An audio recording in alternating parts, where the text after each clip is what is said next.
Sir যখন আপনাদের কাছে রোগীরা আসেন সাধারণত নির্ণয় করার জন্য আপনারা কি ধরনের পরীক্ষা নির্ণয় করে থাকেন?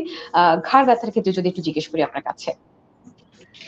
জি, ধন্যবাদ। আসলে ঘাড় ব্যথার যে কারণগুলা সাধারণত আমরা পাই, সেক্ষেত্রে ক্লিনিক্যাল অ্যাসেসমেন্ট এবং রোগীর হিস্ট্রি নেওয়াটা খুব ইম্পোর্টেন্ট। আমরা দেখতে পাই যে অনেক ক্ষেত্রে এটা আমাদের পজিশনাল কারণে বা পোস্টারাল কারণে হয়। তারপরেও কিছু ইনভেস্টিগেশন আমাদের প্রয়োজন পড়ে। সেক্ষেত্রে সার্ভাইকাল স্পাইনের এক্স-রে, কখনো এমআরআই এই জাতীয় ইনভেস্টিগেশন লাগে। অনেক সময় দেখা যায় যে ঘাড় থেকে যে নার্ভটা আমাদের হাতের দিকে যাচ্ছে, সেই নার্ভের উপর কম্প্রেশন বেশি থাকলে হাতের শক্তি কমে যায়, হাত ঝিনঝিন বা অবশ মনে হয়।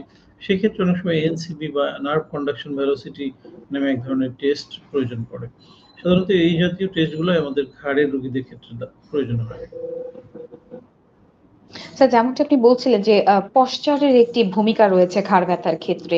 অনেকে কিন্তু জানেনই না যে বালিশের পশ্চার বা বালিশের যে সঠিক বা সঠিকভাবে ঘুমানোর ঘাড়ের যে নিয়মটি সেটি অনেকটা গুরুত্বপূর্ণ ভূমিকা রাখে। একটু আপনার কাছ থেকে স্যার জেনে নিব সেটি।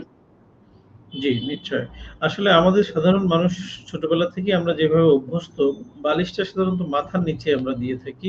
কিন্তু ঘাড়ের নিচে পর্যন্ত দেওয়া উচিত এটা আমরা অনেকেই জানি না।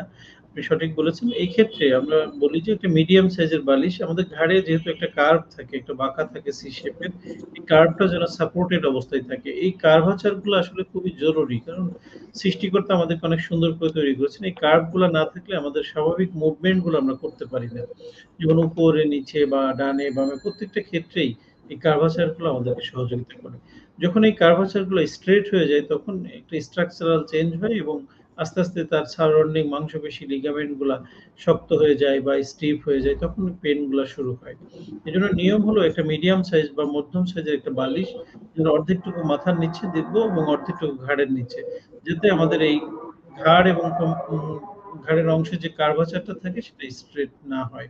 ডাবল বালিশ ব্যবহার করলেও ক্ষতি হতে পারে, আবার সিঙ্গেল বালিশ ব্যবহার করলেও এক্ষেত্রে এই কার্ভাচার গুলো স্ট্রেইট হয়ে যেতে পারে।